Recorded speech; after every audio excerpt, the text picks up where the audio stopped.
বিধায়ক অখিল গগৈয়ে শিৱসাগৰ সমষ্টি এৰিলে ২৬ত নাজিৰা সমষ্টি এৰিব দেৱব্ৰত শইকীয়াই অখিল গগৈক প্ৰত্যাহ্বান বিৰোধী দলপতি দেৱব্ৰত শইকীয়াৰ ময়ো নাজিৰা এৰি দিম বুলি কৈছো দৰকাৰ হলে শাসকীয় পক্ষই স্থিৰ কৰিছে ২৬ৰ মিত্ৰতাৰ অংক কোনে কেনেকৈ যুঁজিব প্ৰায় সম্পূৰ্ণ কৰি পেলাইছে ৰণকৌশল বাকী ৰৈছে কেৱল আসন ভাগ বতৰা কৰিবলৈ তাৰ বিপৰীতে বিৰোধীৰ মাজত এতিয়া প্ৰত্যাহ্বানৰ খেল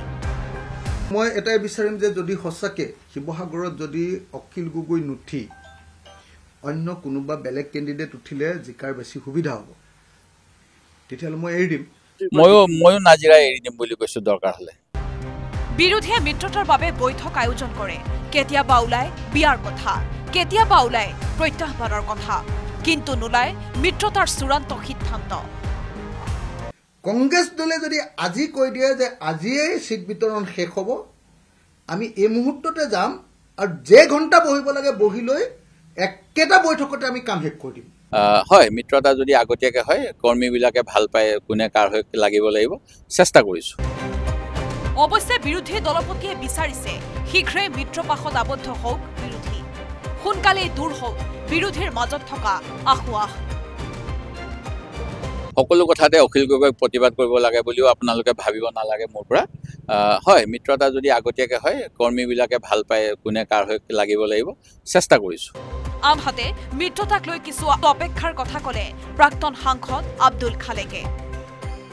সময়মতে সকলো সিদ্ধান্ত হ'ব তাৰ কাৰণে ধৈৰ্য ধৰিব লাগিব নিৰ্বাচন ঘোষণা হোৱা নাই সময়মতে সকলো হ'ব ইফালে বিৰোধী মিত্ৰতাত স্থান নাপালেও আলোচনাৰ বাহিৰৰ পৰা বিৰোধী মিত্ৰতাক লৈ মাত মাতিছে এআইইউডিএফে বিজেপিক পৰাভূত কৰাৰ স্বাৰ্থত বিৰোধী শক্তি একলগ হোৱাৰ পুনৰ আহ্বান এআইইউডিএফৰ বিধায়ক ৰফিকুল ইছলামৰ আমি কংগ্ৰেছক বেয়া এই কাৰণে নাপাওঁ বিজেপিক খেদিবলৈ হলে কংগ্ৰেছ আৰু অন্যান্য দল আমি সবেই মিলি যুঁজটো দিব পাৰিলেহে শক্তিশালী যুঁজ হ'ব এতিয়া যুঁজ একেলগে থাকি হওক বা বেলেগে বেলেগে হওক কথা নাই কিন্তু বিজেপি গোফৰাটো আমি বিচাৰিছো কংগ্ৰেছে আমি য'ত ইলেকশ্যন নেখেলিম সেই বেলটাত অলপ মনোনিৱেশ কৰক ইয়াৰ মাজতে অখিল গগৈ আৰু লুৰিণজ্যোতি গগৈক টিপ্পনী দিবলৈও নেৰিলে এআইইউডিএফৰ নেতাই খিলঞ্জীয়াৰ প্ৰভুত্ব থকা সমষ্টি ২৬ত জয়ৰ সম্ভাৱনা কম থকাৰ বাবে অখিল আৰু লুৰিণক মিয়া অঞ্চলত নিৰ্বাচন খেলাৰ আহ্বান বিধায়ক মজিবুৰ ৰহমানৰ লুৰিণজ্যোতি আৰু অখিল গগৈৰ জিকাৰ কোনো পচিবিলিটি দেখা নাই কাৰণ আপাৰ আসামত আপোনাৰ বা অন্যান্য জনগোষ্ঠীৰ মাজত তেখেতসকলৰ মানে হেৰিটো নাই বেছটো নাই গতিকে মই এটা আহ্বান কৰিম লুৰিণজ্যোতি গগৈ ডাঙৰীয়া আৰু অখিল গগৈ ডাঙৰীয়াক যে আপোনাৰ মাইনৰিটি দুখনমান চিট চাই লওক লাগিলে আমি ক'ৰবাত আপোনালোক হেল্প কৰি দিম জিকাৰ কাৰণে কাৰণ বিৰোধী দৰকাৰ আছেতো কাৰণ বিধানসভাৰ মজিয়াত আপোনালোকে এমএলএ হৈ আহিব লাগিব গতিকে আমি আহ্বান কৰিছোঁ যে আপোনালোকে ক'ৰবাত মিয়া চিট চাই লওক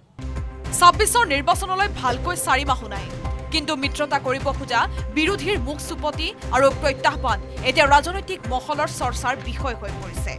গুৱাহাটীৰ পৰা হিৰকজ্যোতি মালাকৰৰ report news 18 Assam north east আপুনি বিচৰা বাতৰি পাব কেৱল নিউজ 18 এপত